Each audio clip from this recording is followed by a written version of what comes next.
So, without further ado, hello and welcome to Just Love Durham's Launch 2020. A particularly warm welcome to you if this is your first time with us. We're so glad to have you here, at least virtually anyway. And yeah, we really hope you will have an interesting and enjoyable evening hearing about what Just Love Durham do and what we've got planned for the year ahead. As Just Love, we exist to inspire and release every Christian student to pursue the biblical call to social justice. Principles of justice and equality are boldly and counterculturally taught throughout the Bible, vividly demonstrating God's heart through his instructions and commands and through Jesus as he walked on earth.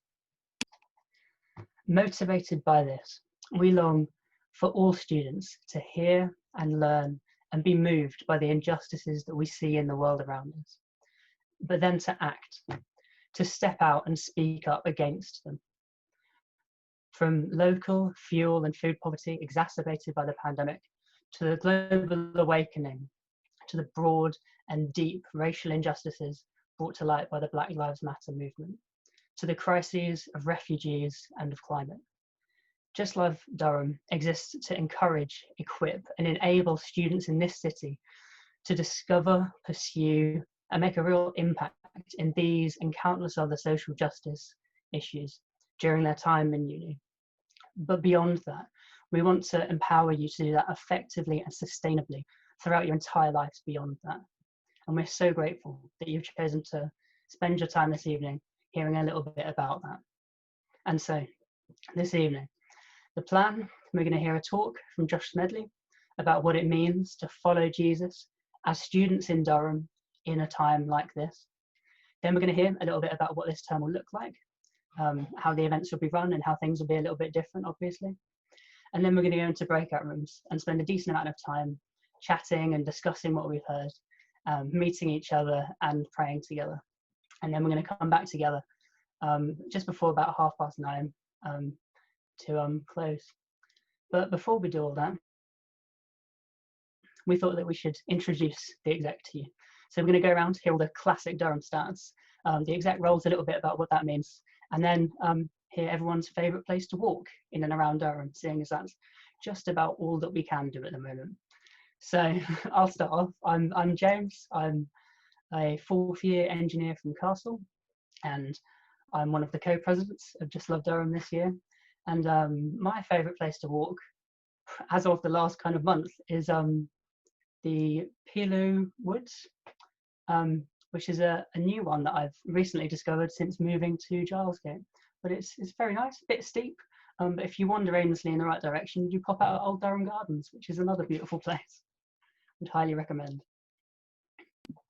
Hi, I'm Ariane. I'm a third year. I'm studying liberal arts at Trevs. Yeah, I would say my favourite place to walk is actually to walk to the Poplars Garden Centre. I'm a big fan of just wandering over there, getting a coffee from Bramble's coffee shop, and then I don't know, buying a plant pot. Or they actually have some really nice stationery there. So yeah, that's where I go. That's my choice. Hi, I'm Lorna. I'm a second year at Cuth studying English, and I'm the personal coordinator this year, which means I organise Just Lunch. And it's hard to choose my favourite walk, but I'd say probably another recent discovery, down by the river beyond the sands at Clay Path. I bumped into Phoebe quite embarrassingly when I was really sweaty on a run the other day down there. So, but I do really love it. It's really pretty. Hi, I'm Nick. I'm a fourth year at John studying engineering. And my role this year is prayer secretary, which basically just means organising prayer stuff throughout the year. And yeah, my favourite walk is actually a bit further on from where Lorna said, a little bit off the beaten track, but there's this wonderful abandoned viaduct that you can walk to, hidden in the woods, which I really love. Hey everyone, my name's Meg and I'm the publicity coordinator for this year's exec.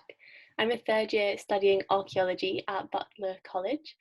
And I would say my favourite walk in Durham would definitely be to see the alpacas. If you haven't been yet, I would highly recommend. And if you ever want someone to walk with, just send me a message. I would love to go with you. Hi everyone, I'm Eva.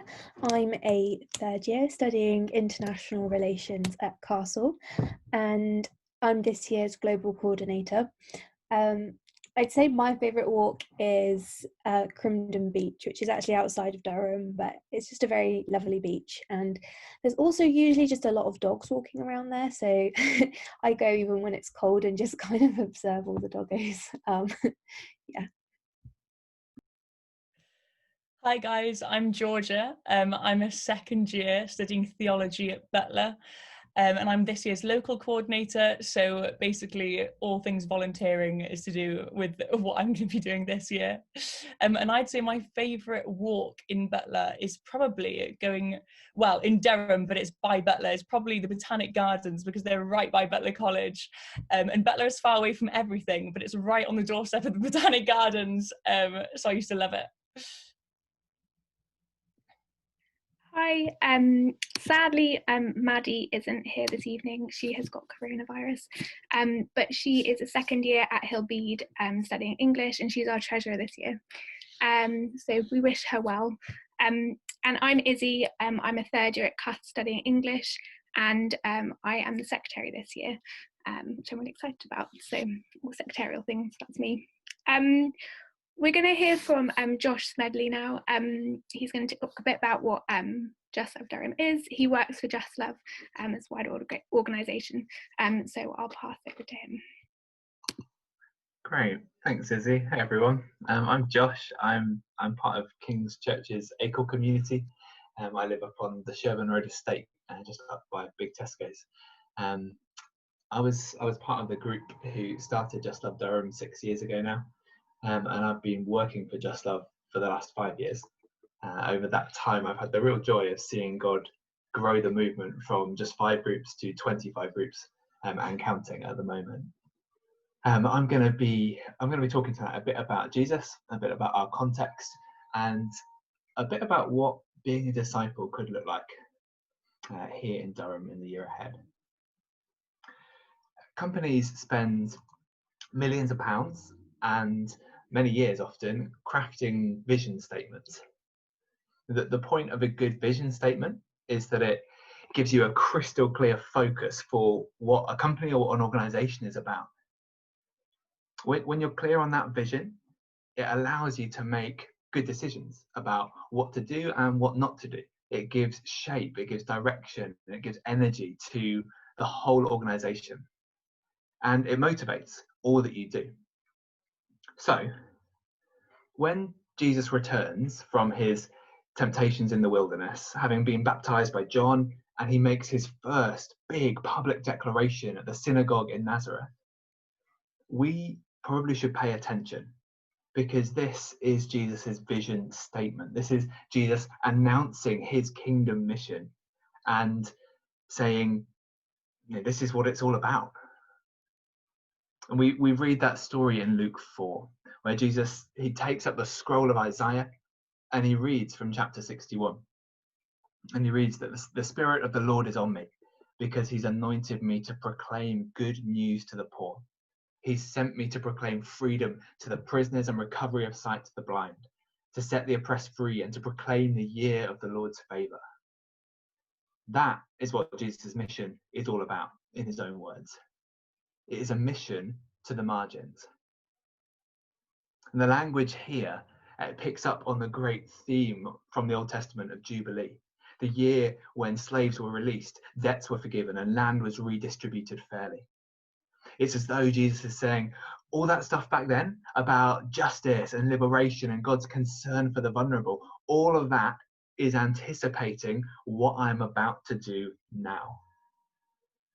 And of course, we see Jesus living out this mission to the margins through the rest of the gospel accounts.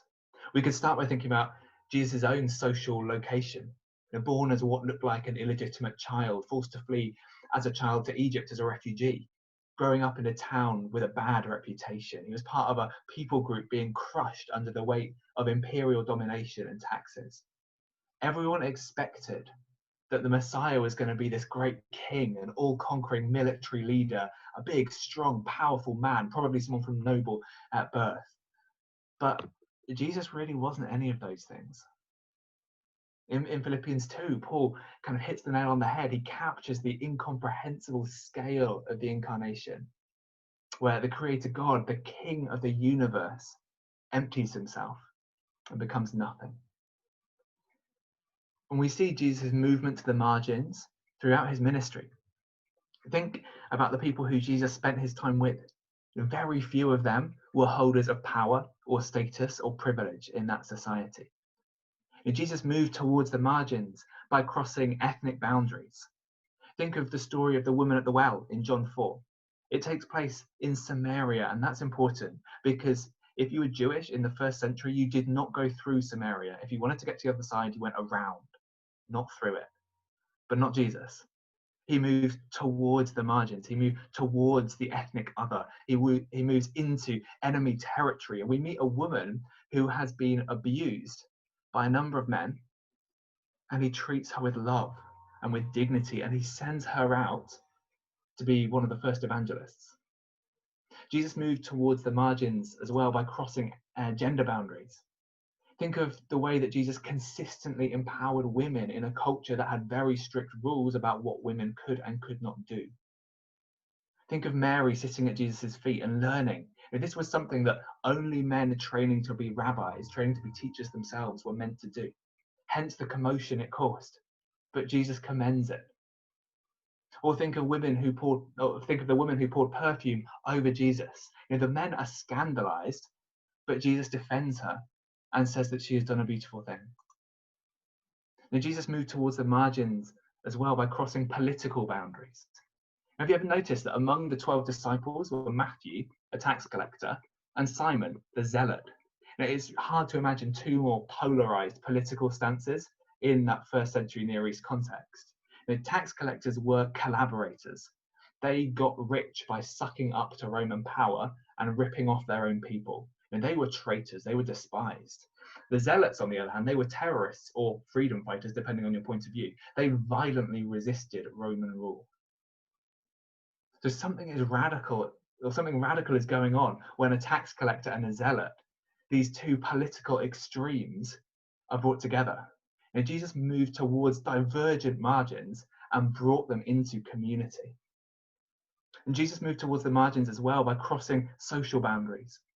Think of the number of people with illnesses that made them ritually unclean, or people living with disability who feature in the Gospels not as passive objects of Jesus' healing ministry, but as active characters in the narrative who Jesus goes out of his way to empower and to treat with kindness and dignity. Now, we could go on. We could talk as well about Jesus' teaching, the radical economics of the Sermon on the Mount, the Good Samaritan, and the way that it casts the neighbor that you're commanded to love as the ethnic other, the outsider. Or the parable of the banquet in Luke 14, which so neatly sums up this movement of Jesus towards the margins of society. But you get the idea. Jesus moved towards the margins, just as God does throughout the Old Testament. Now, I'm going to chat more in Just Lunch on Monday about all of that. But the question for us right now, the question that this always brings me to is this. When we claim to follow Jesus, what do we actually mean? Because surely it's more than just believing some abstract theological statements. Surely following Jesus means more than just like intellectual knowledge about Jesus. Because in the Gospels, even the demons know who Jesus is. A helpful way to think about discipleship, I think, is in terms of apprenticeship. To follow Jesus means to learn the craft from the master craftsman. It means to practice the way of Jesus. And Jesus said that he is the way, the truth, and the life. And I wonder if sometimes we can be guilty of obsessing so much about the truth of Jesus, but we lose touch with the way and the life of Jesus. But Jesus doesn't give us that option. All three need to come together. In Luke 7, when John the Baptist's disciples come to Jesus because they want to check whether he really is the Messiah, Jesus' reply is fascinating. He doesn't give them a long, well-argued lecture about why he's the Messiah. He essentially says, you want to know if I'm the Messiah? Take a look. Go back and report to John what you've seen and heard, Jesus says. The blind receive sight, the lame walk, those who have leprosy are cleansed, the deaf hear, the dead are raised, and good news is proclaimed to the poor. That is the proof that Jesus offers. And it always makes me wonder, how confident would I be if someone was curious about Jesus to say to them, take a look. Look at how Christians behave. Look at how we love people. Look at the acts of mercy and compassion. Look at the lives laid down in service of others. Look at this message of good news to the poor. I wonder if the UK church today can really claim to be good news to the poor. I wonder genuinely how many of us actually know people living in poverty so that we can ask them. When the apostles of the early church met in Jerusalem, they all agreed that as they went out on mission, they had to remember the poor. And Paul records it in Galatians 2, 9 and 10, where he says how James, Cephas, that is Peter, and John, those esteemed as pillars, gave me and Barnabas the right hand of fellowship when they recognized the grace given to me. They agreed that we should go to the Gentiles and they to the circumcised.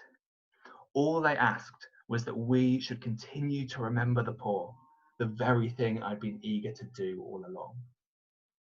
It's Galatians 2. Now, have we forgotten the very thing that was central to the good news that Jesus proclaimed and central to the mission of the early church?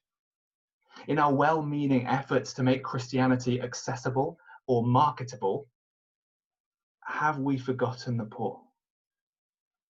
Or honestly, does the church not really look that distinct from any other self-interested social group? Rather than looking more or less like the world, but with maybe a little Jesus sprinkle, we really need a church that offers a radical and beautiful alternative to the world and its idols. We need a church that moves towards the margins. We need a church that is good news to the poor. And honestly, I don't think we've ever needed this more in our lifetimes than we do right now. As this pandemic has both exposed and exacerbated so much that is wrong and unjust and evil in our world. Whether that's the vast inequality in global healthcare or the evil of racism and white supremacy. This pandemic has exposed the fragility of economic systems that rely on unrelenting growth and greed and extraction. It's exposed a climate crisis that we are rapidly running out of time to act on, a crisis that is not only destroying God's creation, but is also hitting the poorest in the world hardest. The pandemic has exposed the refugee crisis as well, with 2 million refugees attempting to reach Europe since 2014, and tens of thousands of them feared dead or missing. It's exposed educational inequality. Even before the exam fiasco, it's been poor kids who have been hit hardest by school closures. It's exposed food poverty. We saw the crisis around free school meals and Marcus Rashford's intervention. It's exposed our neglect of the elderly and our failure to protect care homes. Or how about closer to home?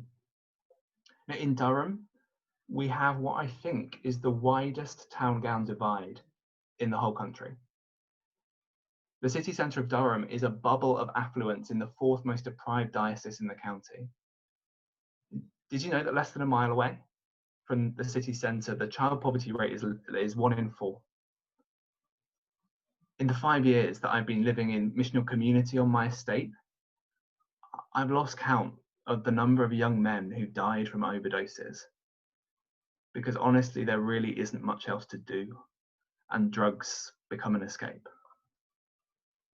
Huge parts of Durham have become gentrified as landlords have realised that they can make more money out of students, and locals who've lived here all their life have either been priced out or they've ended up surrounded by empty houses for half the year when the students go home.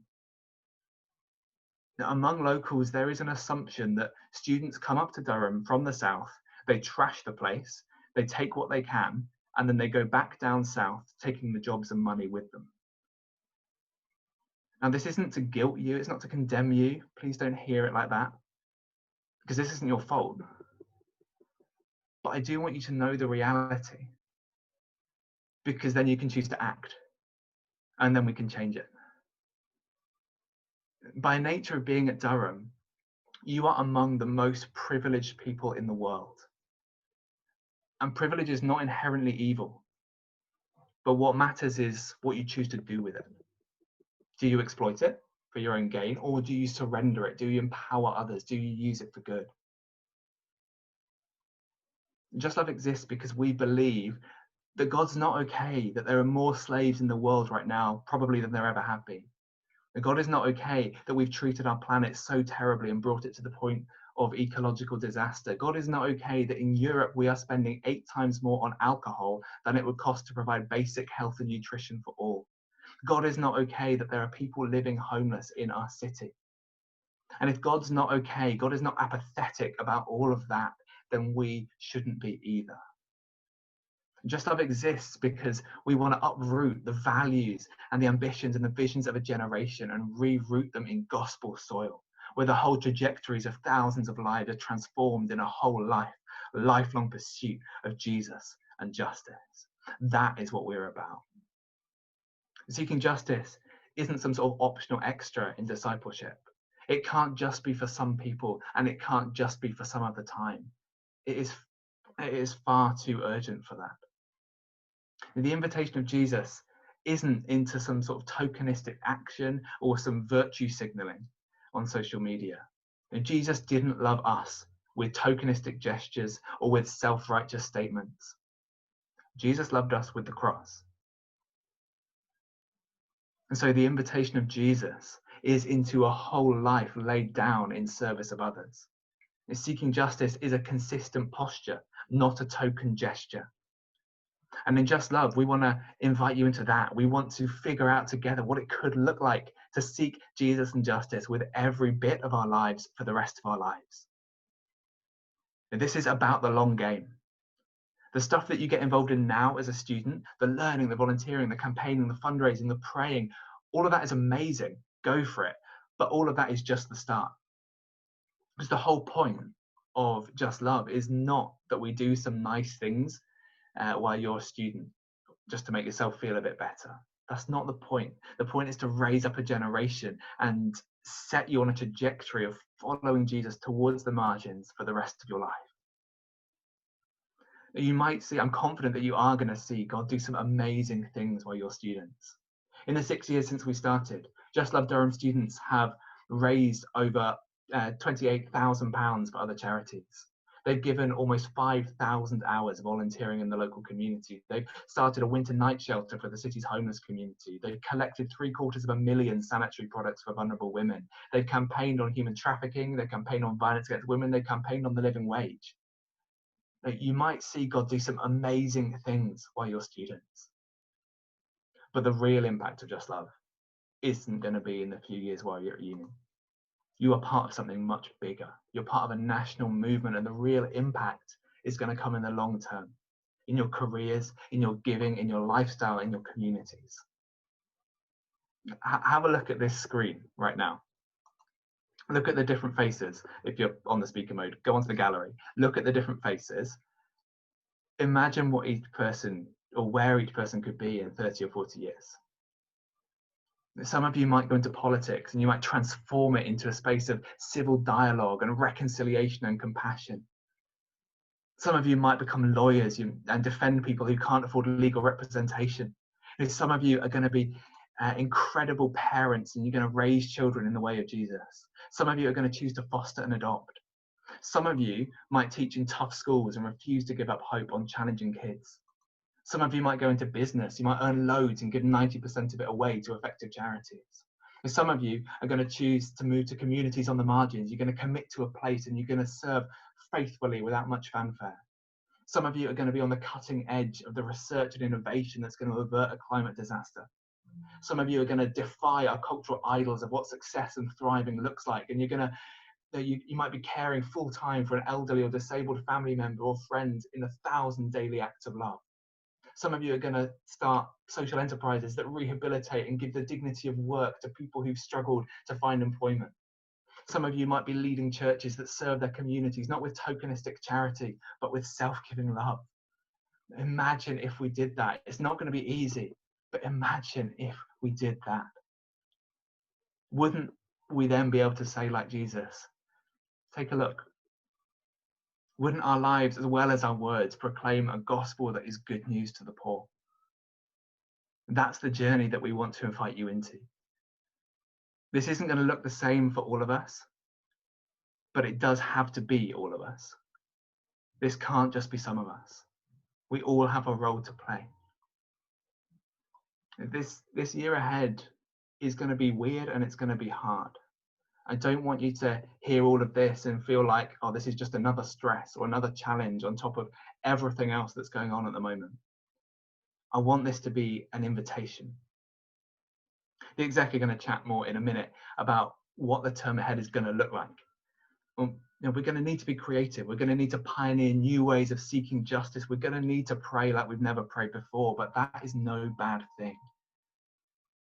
The theme for this term is around forming a pursuit of justice that is built to last, that holds that long-term perspective of where we're going and asks, what can we be doing right now to prepare us so that we grow the roots and the skills and the knowledge that are going to sustain us in a lifelong pursuit of Jesus and justice.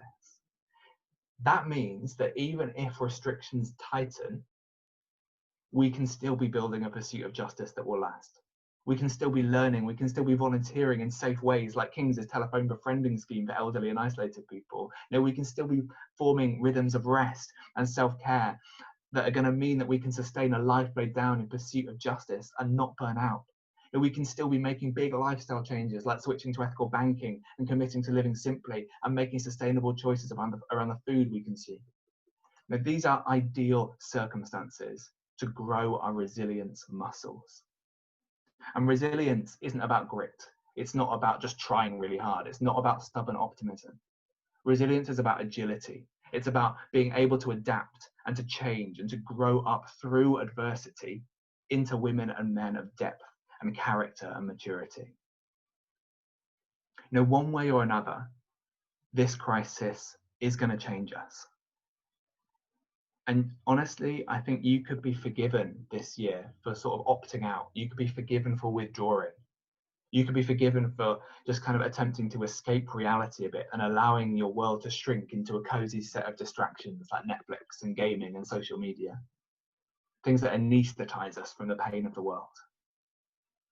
And that would be totally understandable. But the problem is that I don't think any of that would help us become more like Jesus. So here's my challenge to you, Durham, in the year ahead. What if, instead of withdrawing, we make space for God? We show up to reality. We embrace suffering. We contend in prayer. We fight for community. We move towards the margins. We surrender our power and privilege for the sake of others. What if in the year ahead, we allow the Holy Spirit to expand our imaginations, to deepen our spiritual and emotional maturity and grow us up through adversity into women and men of resilience and integrity and character? What if, when and if it's safe, we break out of the student bubble? What if Christians are known as the peacemakers who bridge and bridge builders who are going to reconcile that town-gown divide? And this crisis is going to change us. But we get to choose how. So let's become a community who are going to seek justice with every bit of our lives for the rest of our lives. We honestly might never have a better opportunity to reset what normal looks like, to rebuild a more just world. This might be our golden opportunity. So let's get prepared.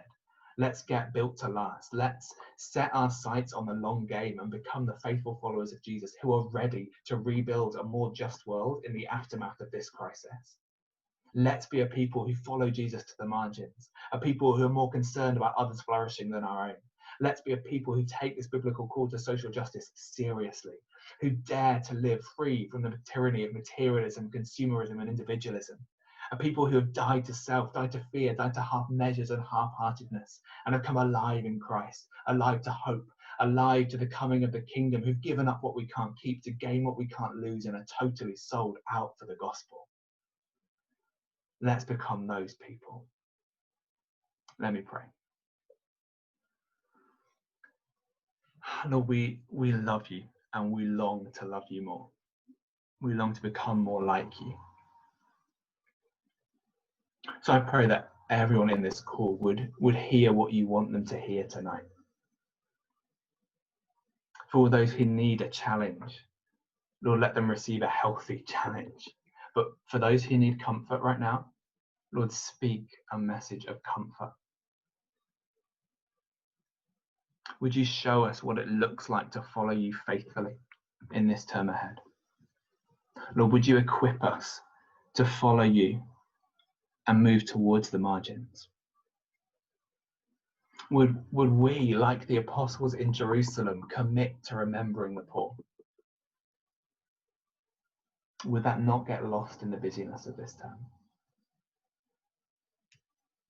And Lord, rather than it feeling like a slog or a burden, would this pursuit of you, this pursuit of your justice that we set out on together as community, would it be a thing of joy and delight and wholeness?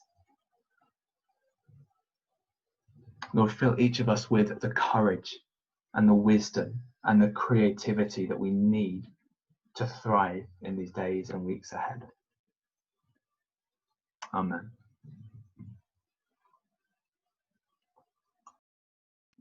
Yeah, thank you so much, Josh, for that. I don't know about you, I had to grab the notebook at one point because I was like, oh, it's just too good. Every time Josh speaks, it's just too good to not take note. What we're going to do now is we're going to hear a little bit about how you can say yes to those questions, and how, as Just Love, we want to enable that to happen. So I'm going to hand over to Lorna, who's going to tell us about Just Lunch. Yeah, so Just Lunch is our kind of weekly meeting where we come together as a community and discuss important justice issues and hear talks from a variety of speakers. It's now 12 till 1 on a Monday. If you see anything saying it's 1 till 2, it's not anymore, it's 12 till 1 on a Monday. And so, we listen to some talks by a variety of speakers. Josh is speaking for us on Monday on a different topic, completely different talk from today, but he's speaking for us on Monday. And it's an opportunity to find out a bit more about a wide range of justice issues, and to get to know everyone else in Just Love in Durham. And we'll have little chats afterwards. And it's just a really great event. But it's not just about discussions and chats. We also aim to call you to action. So there are so many ways in which we can be pursuing justice at uni, a bit like Josh said, whether that's making more ethical choices individually, changing mindsets, or volunteering in the local community. We hope Just Lunch will inspire and equip you to make a difference.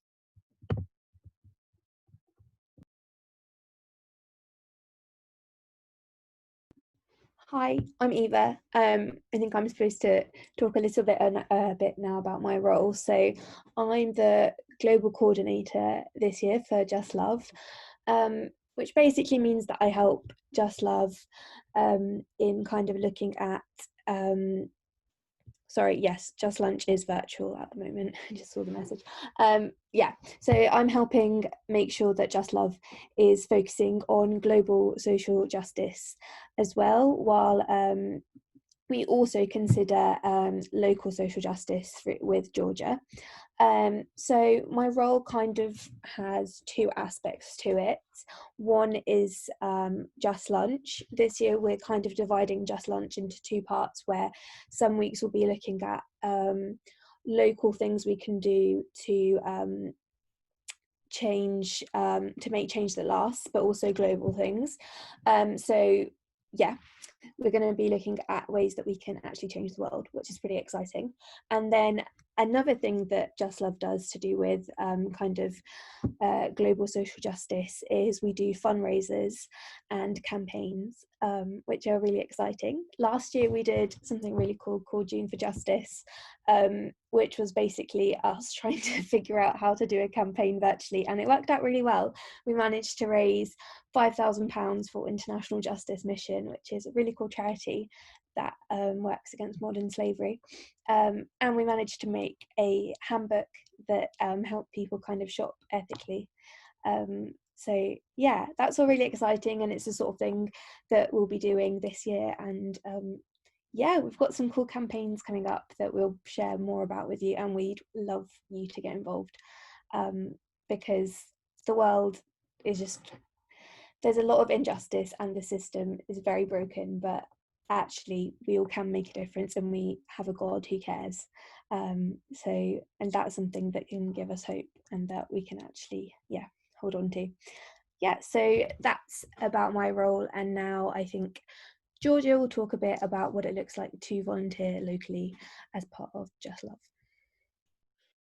Hi, thanks Eva, that was really great. I'm going to talk a bit about the local side of Just Love.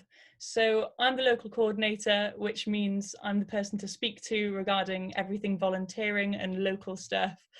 So the local side of Just Love is a really essential part of our Just Love mission. As Eva was saying, with the global side, we get to take a look at the bigger national movements, yet here on the local side, we get to really grapple with the issues that are happening right in front of us, before our very eyes and within our own community. So this might look like drawing our attention to the situation regarding homelessness in Durham city centre. Or perhaps, as Josh was saying, acknowledging that just outside our student bubble, just over the road, we have some of the most socially deprived areas.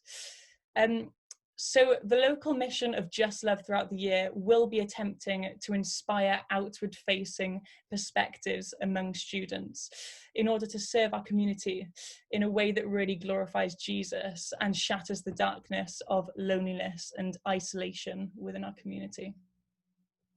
And on a practical front, volunteering, as you might have guessed, might look a bit different this term, as local charities are now currently deciding which opportunities they have available for us. However, there are quite a few that are now reopened for volunteering, and some charities are actually now in need of more volunteers than ever before because their usual volunteers are elderly and are isolating as they're high risk. So we have a lot of opportunity, and this will be done safely.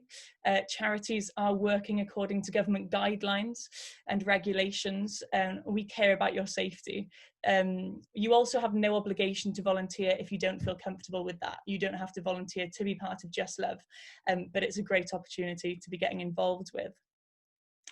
So how can you be getting stuck in? Well, throughout this first term, just as Eva explained, with our theme Built to Last, we're going to be inviting local as well as global speakers to our Just Lunches every Monday on Zoom. And they'll explain to us firsthand what their needs are as charities, how we can be serving them, raising awareness for them, and obviously how we can be volunteering locally for them. So definitely come along to that at 12 if you can. If you have a lecture, if you can't make it, they're going to be recorded, so let us know and we'll send you recordings. So yeah, come along to that. Also in the next weeks, we're going to be distributing a document of information regarding specific volunteering opportunities and the contact details of perhaps a second or third or fourth year who has experience working or has experience from that volunteering opportunity. So you can go along with them, or you can get in touch with them and ask them about specific questions, for example, about the Durham Food Bank.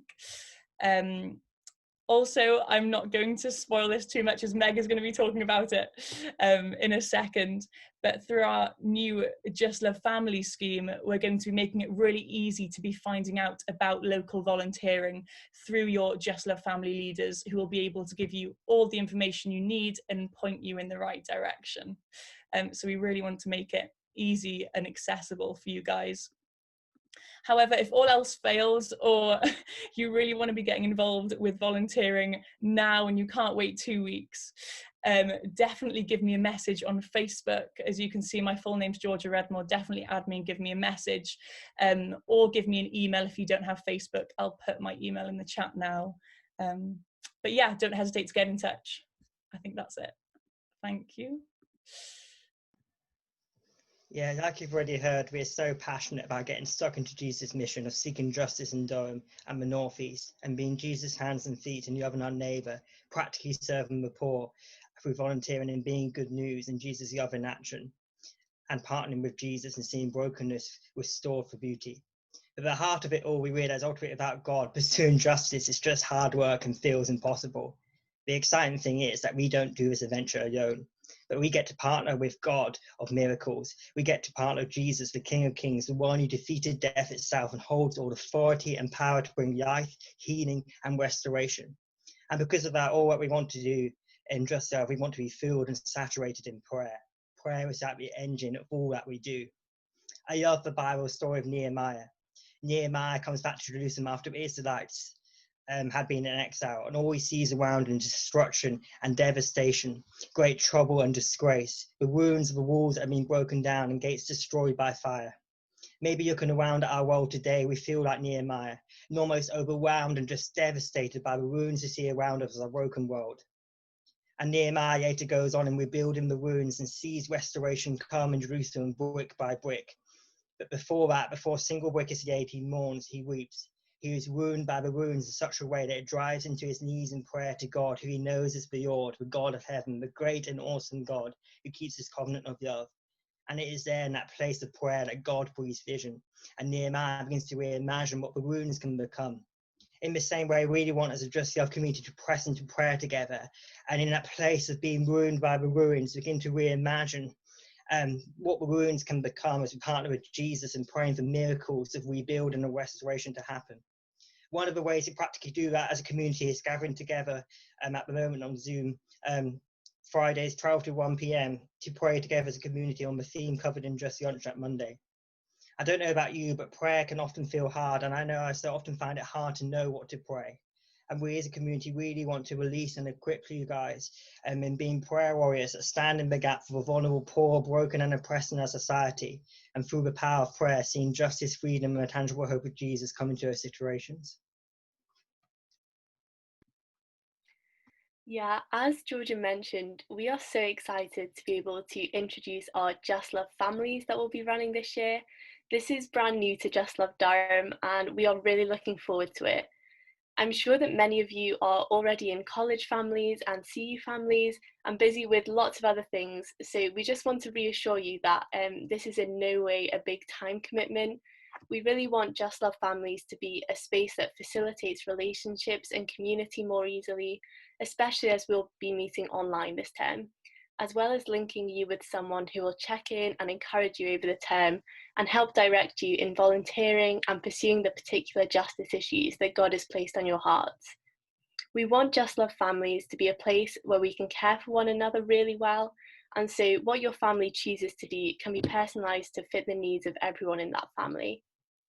We would really love for every single member of Just Love Durham to be in one of these families, whether you're a fresher or have been at Durham for years. The link to sign up will be posted in the Zoom chat, and we'll also share it on our Facebook page after this, so do check that out. Speaking of social media, it's also really helpful for us if you're following us on our Facebook and Instagram pages. In your packs, you should all have received a leaflet with all of our social media accounts listed, so do have a look at those. That is where we share all the information about Just Lunches, Just Prayer, and various events and anything else that's going on. So that'll be really helpful for you for keeping up with everything that's happening. If you don't want to follow us on all of those things, the main group to join is the Just Love Durham private Facebook group, which is where the Zoom link for everything will be shared. I'm going to give you all 60 seconds to get onto Facebook, find that group and request to join it. If you don't have Facebook, please send me a private message in the Zoom chat now, and yeah, we'll make sure that we keep you updated throughout the term. Great, you have 60 seconds to go and do that, and then we'll head into some discussion time.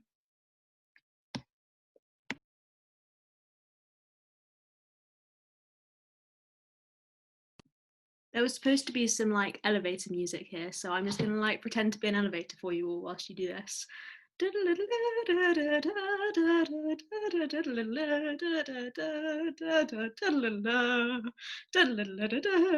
Okay, great. I've embarrassed myself enough. Hopefully you've all done it by now. We're going to post some discussion questions and then yeah, we're going to let you go into discussion groups before I completely embarrass myself. Here are the discussion questions being posted. And also just for information for anyone that's watching this afterwards, we're actually going to cut off the recording at this point, so the breakout rooms won't be recorded. So goodbye to those who are watching this afterwards, and looking forward to more chats with those who are continuing to watch. So much for coming this evening. We really hope that you found it really helpful. We're going to sort of wrap up the official side of this evening now. So what we're going to do is we're going to have a little 5-minute intermission where there'll be something up on the screen, and yeah, hopefully some music or something, or you might get me dancing again, who knows. But yeah, sort of 5 minutes to get away from the screen, and feel free to leave in that time. Like, you're so welcome to sort of like say goodbye, but a couple of us are going to be hanging around to have sort of some informal chats afterwards, if you want to get to know us each a bit more, or like find out more about what Just Love is, yeah, or I suppose see me dance again. I'm sure you can get me to do that. Regardless of which of those options you choose, we would love to see you at 12 on Monday for Just Lunch. As we said, there'll be a Zoom link on the Facebook group, and as I think was sort of like alluded to, Josh is going to be giving us another talk, this time sort of on actually like what the Bible says and like the theology behind the justice that we do as Just Love. So it's going to be like quite a different talk, probably a bit more Bible based. So it's definitely worth coming along. Like, it's not as if he's giving like, you know, the same one again. They're going to be quite different ones. So like, I'm going to be there with my notebook again. I suggest you are. Yeah. For now, what I'm going to quickly do is I'm going to hand over to James, who's going to sort of pray us out to close this evening officially. Yeah, sure. So yeah, dear Lord God, thank you so much that you are good. Thank you so much for your heart for justice, Lord. Thank you that you care infinitely and intimately for every single person on this planet, including the poor and the marginalized.